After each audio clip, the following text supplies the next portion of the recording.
Hi, എല്ലാവർക്കും നമസ്കാരം. പുതിയൊരു വീഡിയോയിലേക്ക് എല്ലാവർക്കും സ്വാഗതം.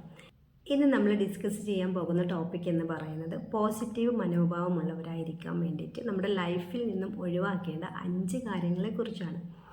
എൻ്റെ പേര് നസീമ ഷാഫി, ലൈഫ് കോച്ച്. പോസിറ്റീവായിട്ടിരിക്കാൻ വേണ്ടിയിട്ട് നമുക്ക് എല്ലാവർക്കും ഇഷ്ടമാണ്. പല ക്ലാസ്സുകളിലൂടെയും പല വീഡിയോകളിലെയും എല്ലാം നമ്മൾ കേൾക്കുന്ന കാര്യമാണ് പോസിറ്റീവ് മനോഭാവം ഉള്ളവരായിരിക്കുക എന്നുള്ളത്, അല്ലേ? അപ്പോൾ ഈ ഒരു പോസിറ്റീവ് മനോഭാവമുള്ളവരായിരിക്കാൻ വേണ്ടിയിട്ട് നമ്മുടെ ലൈഫിൽ നിന്നും നമ്മൾ 5 കാര്യങ്ങൾ നിർബന്ധമായിട്ടും ഒഴിവാക്കുക. ഈ ഒരു 5 കാര്യങ്ങളെ കുറിച്ചിട്ടാണ് ഇന്ന് നമ്മൾ ഡിസ്കസ് ചെയ്യാൻ പോകുന്നത്. ഫസ്റ്റത്തെ ഒരു കാര്യം എന്ന് പറയുന്നത് അത് നെഗറ്റീവ് തോട്ടാണ്. നമുക്കറിയാം പോസിറ്റീവിൻ്റെ ഓപ്പോസിറ്റാണ് നെഗറ്റീവ് എന്ന് പറയുന്നത്. അപ്പോൾ പോസിറ്റീവ് മനോഭാവമുള്ള ഒരാളായിരിക്കാൻ വേണ്ടിയിട്ട് നമ്മൾ അവോയ്ഡ് ചെയ്യേണ്ടുന്ന ഒരു കാര്യം എന്ന് പറയുന്നത് അത് നെഗറ്റീവ് തോട്ട്സ് തന്നെയാണ്. പലപ്പോഴും കഴിഞ്ഞ കാലങ്ങളെക്കുറിച്ചിട്ടോ അതല്ലെങ്കിൽ ഇപ്പോൾ നടന്നുകൊണ്ടിരിക്കുന്ന കാര്യങ്ങളെക്കുറിച്ചിട്ടോ ഉള്ള നെഗറ്റീവായിട്ടുള്ള തോട്ട്സ് നമ്മുടെ മനസ്സിലോട്ട് വരാം. പല ആളുകളും പല സമയത്തും ഇത്തരം നെഗറ്റീവ് തോട്ട്സ്, അതായത് അവർക്ക് ലൈഫിൽ ലഭിച്ചിട്ടില്ലാത്ത, അവർ നേടാൻ ആഗ്രഹിച്ചിട്ടും അവർക്ക് കിട്ടാത്ത, അവരുടെ ലൈഫിൽ ഒരുപാട് അവരെ ദുഃഖത്തിലേക്ക് എത്തിക്കുന്ന ഒരുപാട് തോട്ട്സുകൾ ഉണ്ടായിരിക്കും. ഈ ഒരു തോട്ട്സിൽ ഇങ്ങനെ ജീവിതം മുന്നോട്ടേക്ക് പോയിക്കൊണ്ടിരിക്കുന്ന, ഈ ഒരു തോട്ട്സിലൂടെ ജീവിതം മുന്നോട്ടേക്ക് നീക്കിക്കൊണ്ടിരിക്കുന്ന ഒരുപാട് ആളുകളും നമ്മുടെ ജീവിതത്തിൽ നമ്മൾ കാണാറുണ്ട്, അല്ലേ? അപ്പോൾ ഇത്തരത്തിലുള്ള ആളുകളെ, ഈ ഒരു നെഗറ്റീവ് തോട്ട്സ് മാത്രം ഏത് സമയത്തും ചിന്തിച്ചുകൊണ്ടിരിക്കുന്ന ആളുകൾക്ക് ഒരിക്കലും പോസിറ്റീവായി മാറാൻ വേണ്ടിയിട്ട് പറ്റില്ല. അപ്പോൾ പോസിറ്റീവായ തോട്ട്സ് ഉള്ള, പോസിറ്റീവ് മനോഭാവമുള്ള ആളുകളായി മാറാൻ വേണ്ടിയിട്ട് നമ്മൾ ഫസ്റ്റ് ഓഫ് ഓൾ നമ്മൾ അവോയ്ഡ് ചെയ്യേണ്ട, അതായത് ഒഴിവാക്കേണ്ട കാര്യം എന്ന് പറയുന്നത് നെഗറ്റീവ് തോട്ട്സ് തന്നെയാണ്. നമുക്കൊരിക്കലും ഉപകാരമില്ലാത്ത, ഒരു കാരണവശാലും നമുക്ക് ആ തോട്ട്സിൽ നിന്നും ഒരു കാര്യവും പോസിറ്റീവായിട്ടുള്ള കിട്ടാൻ സാധ്യതയില്ലാത്ത തോട്ടുകൾ നിങ്ങൾ നിർബന്ധമായിട്ടും നിങ്ങളുടെ ലൈഫിൽ നിന്നും ഒഴിവാക്കിയേ പറ്റൂ. അടുത്തൊരു ടെക്നിക്ക് എന്ന് പറയുന്നത് ദേഷ്യം ഒഴിവാക്കുക എന്നുള്ളതാണ്.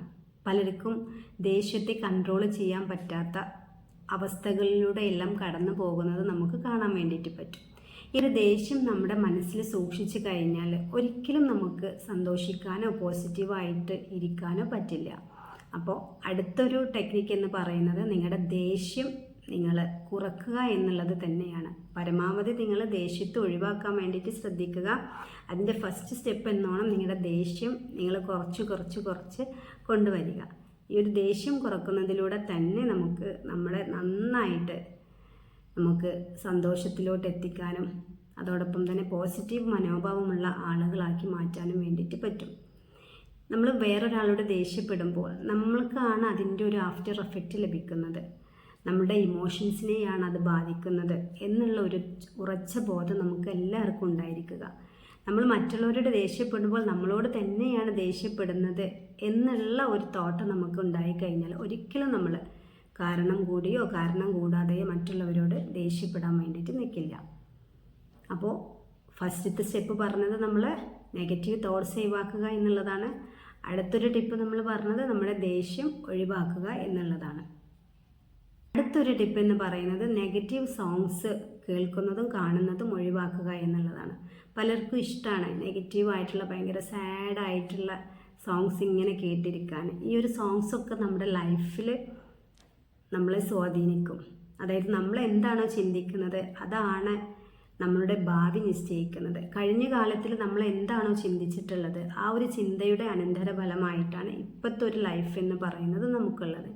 അപ്പോൾ ഈ രീതിയിൽ നമ്മൾ നെഗറ്റീവായിട്ടുള്ള തോട്ട്സും നെഗറ്റീവ് സോങ്സും എല്ലാം കണ്ടു കഴിഞ്ഞാൽ നമ്മുടെ ഭാവിയിലുള്ള നെക്സ്റ്റ് വരുന്ന നമ്മുടെ ലൈഫ്, നാളെ എന്ന് പറയുന്നത് നമ്മുടെ ലൈഫിലുണ്ടെങ്കിൽ ആ ഒരു ലൈഫിൽ തീർച്ചയായിട്ടും ഇന്നത്തെ ചിന്തയുടെ ഒരു ആഫ്റ്റർ എഫക്റ്റ് നമുക്ക് കാണാൻ വേണ്ടിയിട്ട് പറ്റും.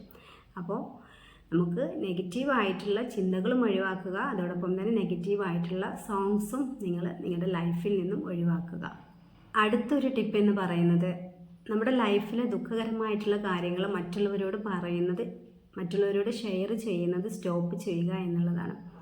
പലപ്പോഴും നമുക്ക് സന്തോഷകരമായ കാര്യങ്ങൾ മറ്റുള്ളവരോട് ഷെയർ ചെയ്യുന്നതിനേക്കാൾ ഇഷ്ടം ദുഃഖകരമായിട്ടുള്ള കാര്യങ്ങൾ ഷെയർ ചെയ്യുന്നതായിരിക്കും. ഈ ദുഃഖകരമായിട്ടുള്ള കാര്യങ്ങൾ നമ്മൾ ഷെയർ ചെയ്യുമ്പോൾ വീണ്ടും നമ്മുടെ ലൈഫിൽ ഈ ദുഃഖകരമായിട്ടുള്ള കാര്യങ്ങൾ റിപ്പീറ്റ് ചെയ്ത് വരികയാണ് ചെയ്യുന്നത്. അത് നിങ്ങളൊന്ന് ശ്രദ്ധിച്ച് നോക്കിയാൽ മതി. നിങ്ങൾ പലപ്പോഴും ഈ ഒരു ദുഃഖകരമായിട്ടുള്ള കാര്യങ്ങൾ ഷെയർ ചെയ്യുമ്പോൾ നിങ്ങളുടെ ലൈഫിൽ വീണ്ടും സാഡ്നെസ്സിലോട്ട് നിങ്ങളെ എത്തിക്കാനുള്ള പല സാഹചര്യങ്ങളും നിങ്ങളുടെ ലൈഫിൽ വരികയാണ് ചെയ്യുന്നത്. അതുകൊണ്ട് ദുഃഖകരമായിട്ടുള്ള കാര്യങ്ങളുണ്ടെങ്കിൽ നിങ്ങൾ അത് ഒരു മൈൻഡ് ക്ലെൻസിങ് ലെറ്റർ ഉപയോഗിച്ചിട്ട് ആ ഒരു തെറാപ്പി ചെയ്തിട്ട് നിങ്ങൾ നിങ്ങളുടെ മനസ്സിൽ നിന്നും പൂർണ്ണമായിട്ടും ഒഴിവാക്കുക. അതല്ലാണ്ട് നിങ്ങളുടെ മനസ്സിനോ നിങ്ങളുടെ മനസ്സിനോ ഒക്കെ ആശ്വാസം കിട്ടാൻ വേണ്ടിയിട്ട് ആ കാര്യങ്ങൾ മറ്റുള്ളവരോട് ഷെയർ ചെയ്യുന്നതിലൂടെ നിങ്ങൾക്ക് ഒരിക്കലും ആശ്വാസം കണ്ടെത്താൻ പറ്റില്ല. അത് വീണ്ടും നിങ്ങളെ ദുഃഖകരമായിട്ടുള്ള കാര്യങ്ങളിലേക്കും സ്ട്രെസ്സിലോട്ടും ഒക്കെയാണ് നയിക്കുന്നത്. അപ്പോൾ ഒരു കാരണവശാലും ദുഃഖകരമായിട്ടുള്ള കാര്യങ്ങൾ മറ്റുള്ളവരോട് ഷെയർ ചെയ്യരുത്. അടുത്തൊരു ടെക്നിക്ക് എന്ന് പറയുന്നത് നിങ്ങളുടെ ആവശ്യങ്ങൾക്ക് വേണ്ടി മാത്രം നിങ്ങൾ മറ്റുള്ളവരെ ഉപയോഗിക്കുന്നുണ്ടെങ്കിൽ അത് സ്റ്റോപ്പ് ചെയ്യുക എന്നുള്ളതാണ്. അതായത് നിങ്ങളെ ആഗ്രഹങ്ങൾക്ക് വേണ്ടി മാത്രമാണ് നിങ്ങൾ മറ്റുള്ളവരെ ഉപയോഗിക്കുന്നത്, മറ്റുള്ളവരെ ആശ്രയിക്കുന്നത് എങ്കിൽ അത് നിങ്ങൾ സ്റ്റോപ്പ് ചെയ്യുക. ഇത് നിങ്ങളെ കൂടുതൽ നെഗറ്റിവിറ്റിയിലോട്ടാണ് എത്തിക്കുന്നത്. നിങ്ങളുടെ ആവശ്യങ്ങൾ നിറവേറാൻ മാത്രം നിങ്ങൾ മറ്റുള്ളവരെ ഉപയോഗിക്കുന്നത് സ്റ്റോപ്പ് ചെയ്യുക. പറഞ്ഞത് വ്യക്തമായിട്ടുണ്ടാകുമെന്ന് മനസ്സിലാക്കുന്നു. പല ആളുകളും നമുക്കിടയിലുള്ള പല ആളുകളും അവരുടെ കാര്യങ്ങൾ നടക്കാൻ വേണ്ടി മാത്രം മറ്റുള്ളവരെ ഉപയോഗിക്കും. അവരുടെ കാര്യം നിറവേറിക്കഴിഞ്ഞാൽ പിന്നെ ഈ ആളുകൾ എന്തെങ്കിലും സഹായവുമായിട്ട് ഇവരെ സമീപിച്ചു കഴിഞ്ഞാൽ അതിനൊരു പുല്ല് വില പോലും കൽപ്പിക്കാത്ത ഒരുപാട് പേര് നമ്മുടെ ചുറ്റുമുണ്ട്. ഇങ്ങനെ സ്വന്തത്തിലോട്ട് മാത്രം ഒതുങ്ങാതെ മറ്റുള്ളവരെ കൂടി ഹെൽപ്പ് ചെയ്യുക എന്നുള്ള ഒരു മനോഭാവമാണ് നമ്മൾ ഉണ്ടാക്കിയെടുക്കേണ്ടത്. അതിലൂടെയാണ് നമുക്ക് പോസിറ്റീവ് ആവാൻ വേണ്ടിയിട്ട് പറ്റുക. അപ്പോൾ നിങ്ങളുടെ ആഗ്രഹങ്ങൾക്ക് വേണ്ടി മാത്രം മറ്റുള്ളവരുടെ യൂസ് ചെയ്യുന്നവരാണ് നിങ്ങളെങ്കിൽ ഇന്ന് മുതൽ നിങ്ങളത് സ്റ്റോപ്പ് ചെയ്യുക. പോസിറ്റീവ് മനോഭാവമുള്ളവരാവാൻ വേണ്ടിയിട്ട് നമ്മൾ ഫോളോ ചെയ്യേണ്ട 5 ടിപ്പുകളാണ് എന്ന് നമ്മൾ പറഞ്ഞു തന്നത്. അതായത് പോസിറ്റീവ് മനോഭാവമുള്ളവരാവാൻ വേണ്ടിയിട്ട് നിങ്ങളുടെ ലൈഫിൽ നിന്നും നിങ്ങൾ ഒഴിവാക്കേണ്ട 5 കാര്യങ്ങളെ കുറിച്ചിട്ടാണ് ഇന്ന് നമ്മൾ ഡിസ്കസ് ചെയ്തത്. വീഡിയോ ഇഷ്ടമായാൽ തീർച്ചയായിട്ടും നിങ്ങൾ ചാനൽ സബ്സ്ക്രൈബ് ചെയ്യുക. അതോടൊപ്പം തന്നെ മറ്റുള്ളവരിലേക്ക് എത്തിച്ചു കൊടുക്കാനും മറക്കരുത്.